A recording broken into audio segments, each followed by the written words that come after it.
Hello everyone, I'm here today to talk about some short books that you can basically read in a day. I don't know about you, but sometimes there are times in winter in which I just want to consume one thing in one day and be done with it, like be absorbed in the story for one day. And so I have a list of books that are, I think all of them are less than 200 pages. Some of them are less than 100 pages, so you can definitely read them in one single day. So yeah, that is the concept. I think I have 12 books to recommend. Let me know also of your favorite short books. But the one I want to start with is probably the longest of all of them, and it's I Have Never Known Men by Jacqueline Harpman, sorry. And it's not quite 200 pages, and this is a science fiction about we are mostly following this girl. It's in first person, so we are following this girl. And at the beginning of the book, it seems something bad happened, and she is locked with all these women in a cage, and these women were significantly older than her, so they kind of have certain thoughts of how things were before they were in this cage. And they're basically just working and doing things, and nobody knows what time of the day it is, nobody knows what's going on. And then one day something happens, everything changes, and they leave the cage. And it's after that the book is mostly just about surviving outside and trying to find out what happened. And the point of this is that it's very short, but it follows a long time. So we follow this girl basically from when they are in the cage until she dies almost. And it's a lot more about her inner thoughts and her inner struggles, because as I said, the women before her knew the life before these cages and all of these things, but she didn't. She was too small, or she didn't know any of that. She was about 15 when this book starts, and so she doesn't have a concept of things that would be normal to us. Like, she doesn't miss chocolate or hot showers or anything like that, because she doesn't know those things. She has never known men, as the title would suggest, because she was always in this cage, and after that she was with a bunch of women all the time, so she never truly met anyone that was not in that cage. Stuff like that. Very interesting, very, very good. It has been doing the rounds in YouTube for a while now, and I totally see the hype and endorse the hype. The next one I want to recommend is a little bit similar. I think that if you like this, you would like this one. So that's why I kind of am recommending it one after the other. It's completely different concept, but I would recommend Sulphuric Acid by Amelie Northomb. I have read this a while ago. It's 127 pages, and this is about. So it's a normal place, a normal day, and then suddenly a certain amount of people are kind of kidnapped, and then they are put in this TV show, and they are kind of divided. Half of them become the guards of this experiment, and the other half are like the prisoners, and it is a reality show. So this is all in TV, and they kind of see the psychology of how these people react and the psychological tricks that they're trying to use, and the theory behind it. But it's very introspective as well, and it's kind of dystopian, because it's like these people that are put in this position, and they kind of they are trying to show that they were before normal people and they will never have hurt anybody, and then when they are put in this position, they do become some of them become these very violent people, some of them become very submissive, some of them become very revolutionary, and that's just because of the circumstances they are in, and the tricks that they're trying to use to control them. Like, give them numbers instead of names to recognize them, stuff like that. And so yeah, it's very interesting, it's very psychological, and it's very insightful, I think. So yeah, I also recommend this one. And the next one I want to recommend is really short, and it's The Serviceberry by Robin Wall-Kimmerer. I read this in audiobook, and the audiobook was less than 2 hours long. And it's basically, I mean, Robin Wall-Kimmerer is a biologist, and she is also a Native American person, and she has written many books before about how the Native American people see nature and how that aligns with the biological facts that we know. And so it is very, all of her books kind of touch on that topic, and this one is no different. This one focuses on the service that nature gives to us and that we give to nature, and the economy of gratitude rather than the economy of money and reciprocity. So the idea is that if you pay for something, you will value it less than if it is a gift. And so we have to start seeing natural things as gifts, and things that we have as gifts, rather than things that we own, paid for, and deserve. Because that completely changes the mentality of how we do things and how we view things. And as I said, this is the main focus of this book. Her other books focus on other different aspects of that kind of idea, but this one very much focuses on that aspect of gratitude and nature, and I really enjoy it. I really enjoy everything that she writes and she puts out. So yeah, I recommend anything from her, but because this is a short book's recommendation, this one is short, so I would recommend it to everybody. The next book that I have here is Dislocations or Dislocations by Sylvia Molloy, and this is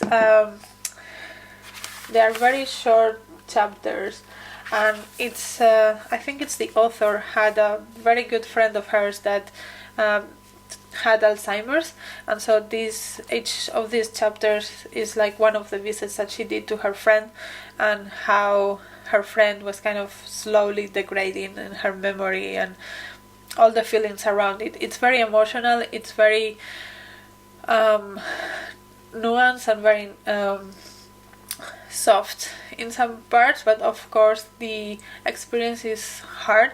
And I also like about this book the fact that it's not like her mom or her relative, or it's her friend. It's basically her friend, and that value of friendship that this book has in it really also is highlighted in this, because we often think that our relatives and our spouses and our families have priority over our friends, and I think this book highlights that friendships can be also very deep and very meaningful, even more than relatives and family sometimes. So really recommend. Yeah, and this one is less than 100 pages. I think it's 80 something, and as I said, half of it is white space, so actually if you put all the text together, it's probably like 50 pages. The next one, also a little bit on that note, is Marzhan, Mon Amour by Katia Oskamp, and this is also like 100 pages, and this one follows this woman that is like a middle-aged woman, and she had a hard life, and she's kind of trying to reinvent herself. She used to be a writer, but she hasn't had a lot of success lately, so she's trying to reinvent herself, and she trains to be a podologist, and then she becomes a podologist at this clinic in Marzhan in a part of Berlin. And each chapter of this book kind of follows a different person that she treats in this clinic, and there are a few people that just go for manicures, but like the majority of the people that go for manicures there and that she treats are old people that have calluses in their feet and have like ingrown nails and all of this kind of gross stuff because of the way that our feet evolve. That's kind of the majority of the people that go there, and she talks about their stories and what they tell them and their attitude for her, and I found it very endearing. Some of them are hard because it's in Germany, and these people are around the age of being in the Second World War and the Nazism and stuff. Some of them are around that age. So then you do follow these people that were in that time, and some of them have different paths than others. So yeah, it is very interesting as a book, and I really enjoyed the reading experience, and the tenderness of the book itself. And then another one also a little bit on that vein is Elena Knows by Claudia Piñeiro. And this is, Claudia Piñeiro mostly writes kind of thrilling novels. I would not call them thrillers. If you have ever read Magda Szabo, I think it's the same vibe in a lot of ways. I think both of them are brilliant, and both of them are, like, if you want like one, you probably like the other.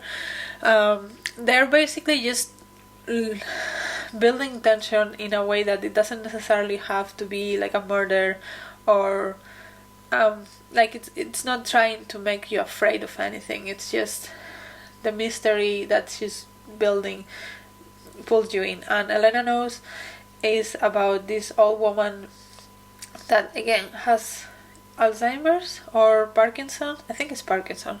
And her daughter was found dead in the top of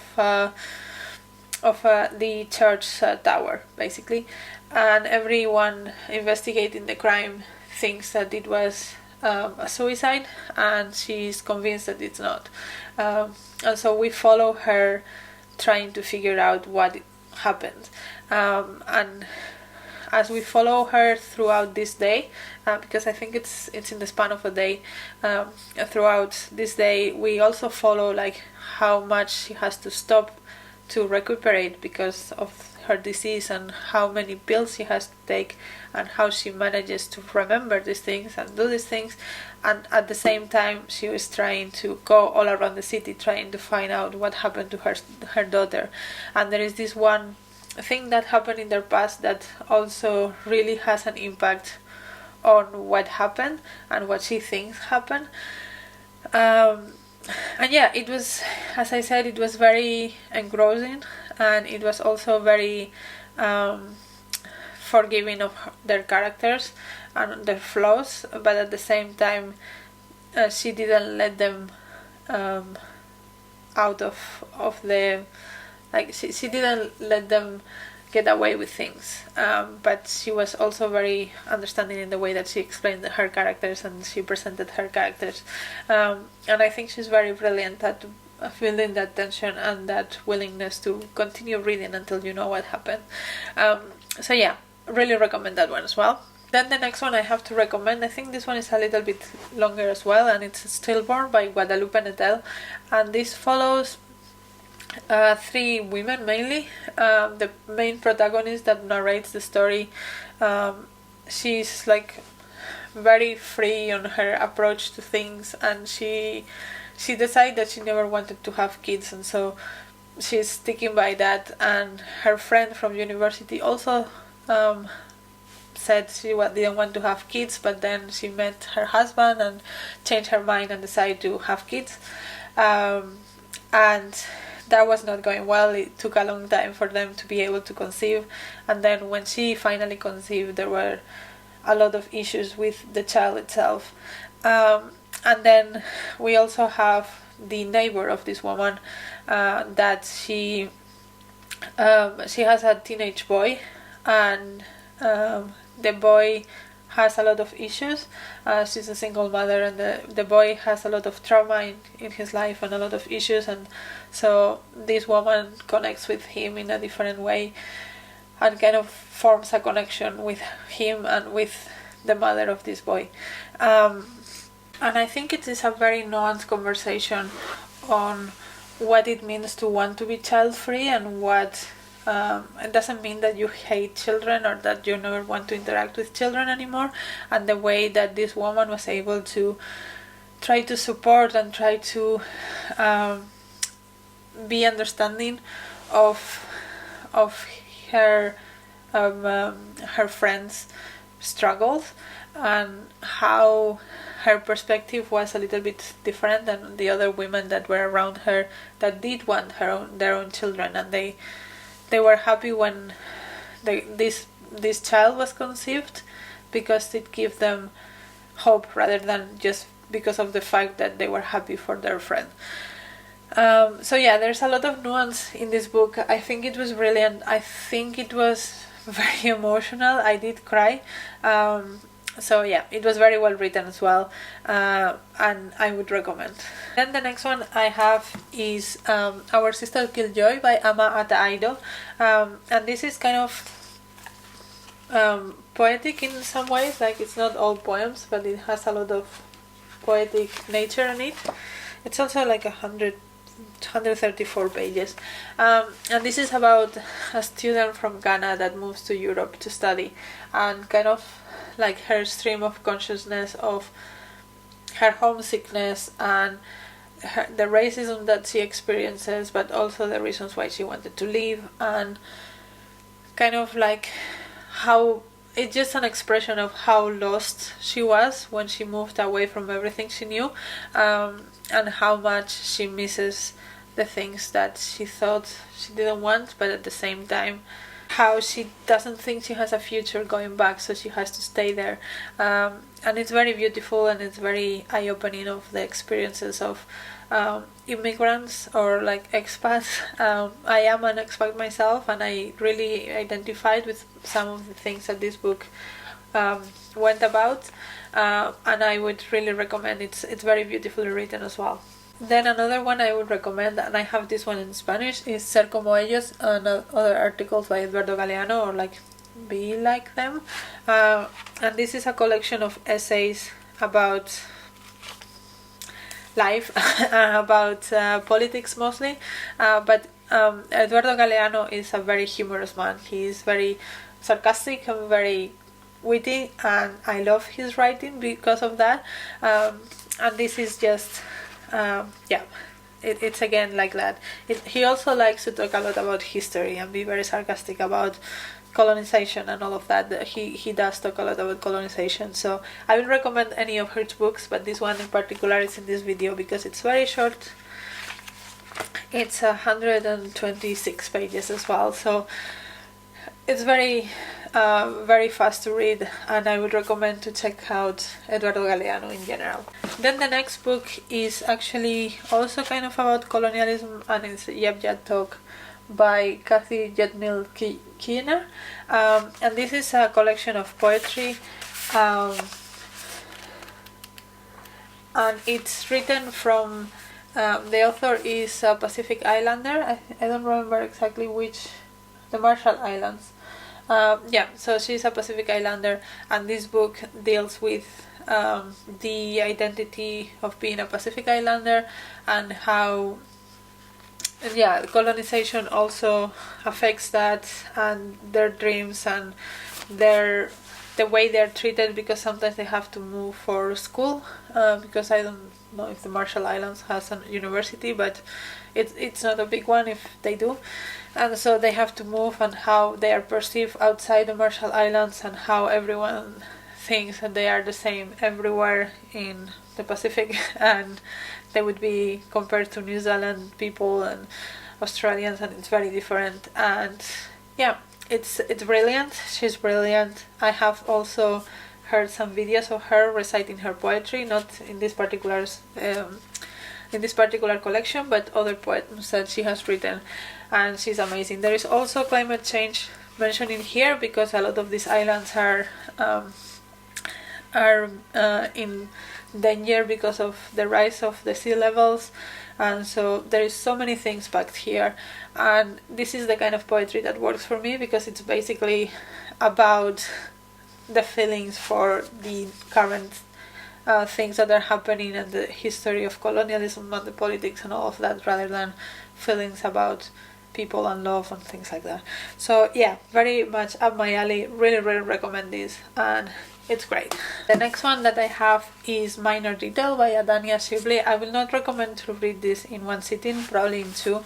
It's only 100 pages, 112 pages, but it is divided in two parts. The first part we follow a girl in Palestine in, I think it's the 50s, and she's Palestinian, and she's taken by Israeli soldiers and basically they treat her horribly, as you would expect. They treat her worse than animals. They rape her continuously in the middle of the desert.